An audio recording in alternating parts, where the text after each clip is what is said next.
Falling in Love Again by a Fanatic Rabbit.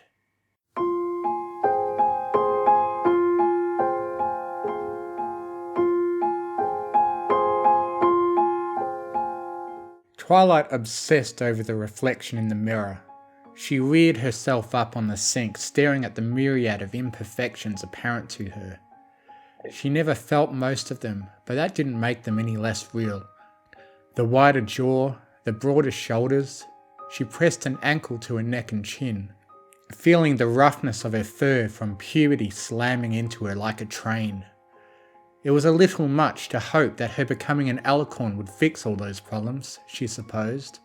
At the very least, the work she could put in, the solutions she could find, all worked much the same.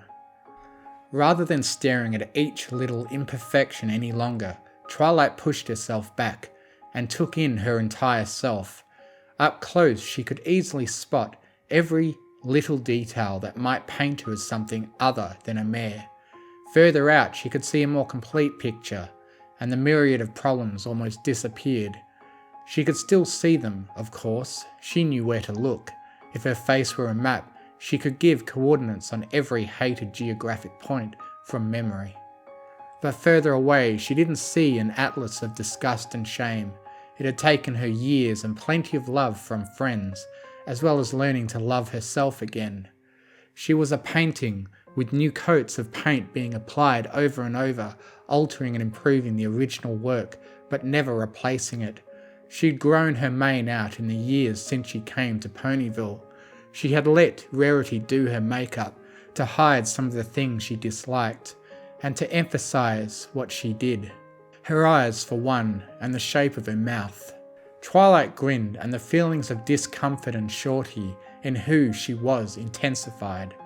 Rarity called from the other side of the door, gently knocking as she did. It startled Twilight out of her thoughts, but she quickly turned and unlocked it, opening up the door to the rest of the boutique, to Rarity standing there before her. "You were in there for a while, darling," said Rarity. "Is everything alright?" She tilted her head just a little, an eyebrow raised a fraction. Her voice took on a familiar tone as she asked the question, and Twilight knew what she was really asking. She felt glad she didn't have to lie for once in a long while. "Never better," said Twilight. "Thanks for doing my makeup. You know I'm hopeless with this stuff." She leaned in and down, pecking Rarity's nose, and the seamstress flushed and chuckled. "Oh, it's nothing, dear. Besides, you're still getting used to this stuff. I had several decades to put it all together and become the professional I am." Rarity made a small gesture with her head, and the two mares walked back down the stairs and toward the main floor of the boutique. "Most of the others are about ready, by the way. Applejack's just helping the little ones get some face paint done." She pulled a face, a stuck-out tongue and played-up grimace. There was still a smile mixed into it. "Face paint is always so tacky." "And makeup isn't?" Twilight asked teasingly. Rarity growled lightly, then tossed her mane back and held up her nose. "That's different. You know that." Twilight giggled and nodded. "Yeah, I know. Still, they're both about making yourself look different, and can be about hiding yourself and celebrating something. What sort of face paintings have they gone for?" Rarity opened her mouth, then cringed as she heard a crash, and a little orange filly fell out of a swinging door. The door smacked against the wall, and Rarity frowned. "Scootaloo?" The little Pegasus blinked, then scrambled onto her hooves. She had two little squares of paint on her cheeks, one pink, blue, and white, and the other in shades of orange and purple. "Sorry, Rarity. I hope I didn't break anything." The door was pulled away from the wall, and Rarity ducked around it. There was a slight tensing in Rarity's shoulders, and Scootaloo shuffled back against Twilight's legs. A moment later, Rarity relaxed as she stepped back. "I broke something, didn't I?" Scootaloo asked. Twilight placed her hoof onto the filly's shoulder, and she tensed up for a moment. Rarity shook her head. "Nothing Sweetie Belle hasn't already done herself," she said. "Think nothing of it. Today is meant to be fun.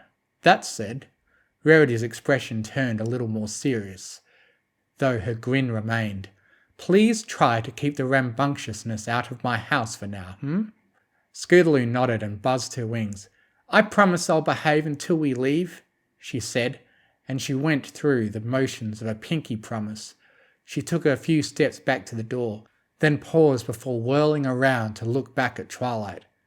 "Hey, want to get some flags painted too?" "Like yours?" Twilight asked the Pegasus.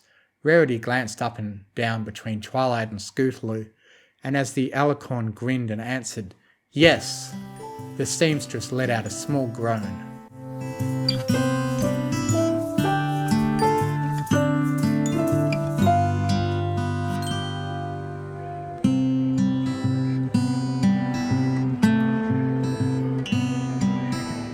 Ponyville was full of noise, since Twilight's castle had sprouted from the ground, making the once small and sleepy little town a centre of tourism and the home of friendship and harmony.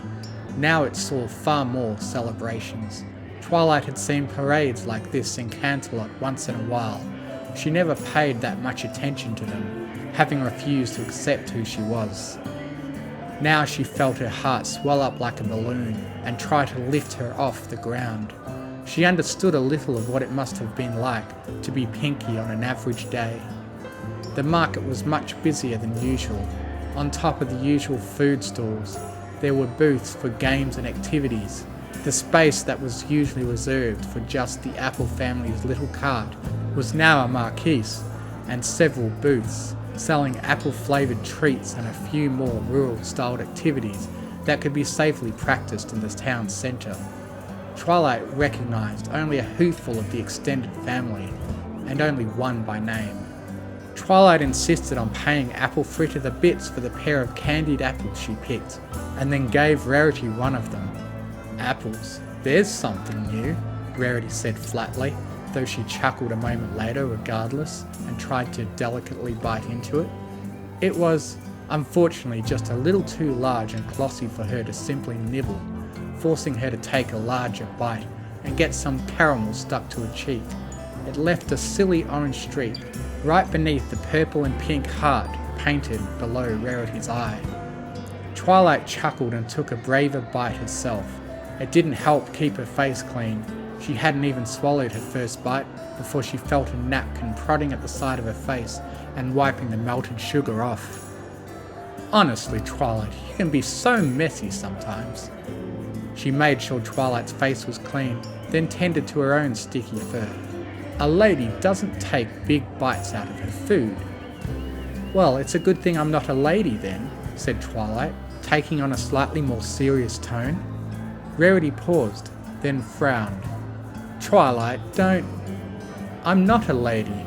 I'm a princess," Twilight smirked, then Rarity rolled her eyes before giving her mare friend a small shove.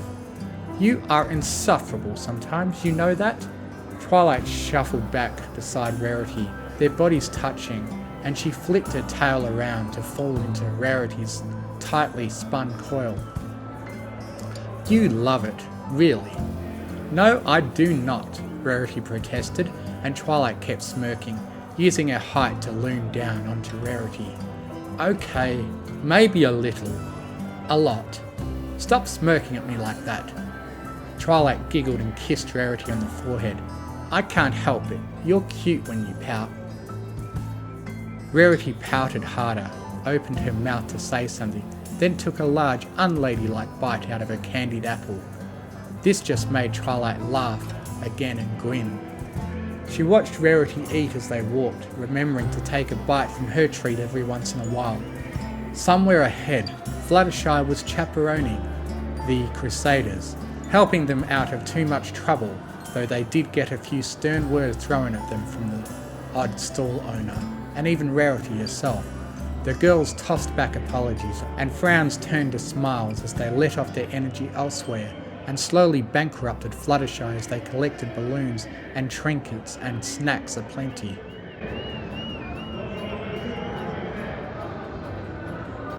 Despite that, and despite the noise, the volume of the ponies around them, Twilight couldn't take her focus off of Rarity, and off of herself. She chewed on another mouthful of her apple, and reflected on what her life was like before, how dark and bleak it was. Despite how good and capable she was, maybe it was only such compared to the bright, gleaming hope and love she saw in Rarity and her other friends, but it was definitely much better now. Rarity caught Twilight's stare, and another errant smear of caramel. She floated up another tissue. "What's on your mind, Twilight?" Twilight made a small noise. "You've got that look about you, like you're thinking too hard." Rarity chuckled. "Reminds me of the times I caught myself snagged by my muse." "Maybe not quite the same," she ensured. Twilight's cheek was sparkling clean once more. "Do you want to share?" Twilight hummed, then shrugged. "I'm just thinking how much I love everything right now." She gently bumped Rarity, making her drop her appleless stick, though Twilight caught it before it hit the floor. "You especially, of course. But just in general too.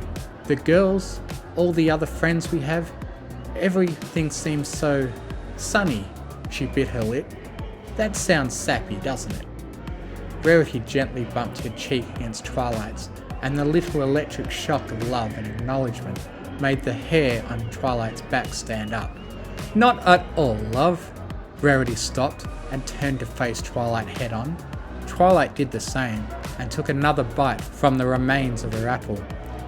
"Loving being alive isn't sappy. It's wonderful and delightful.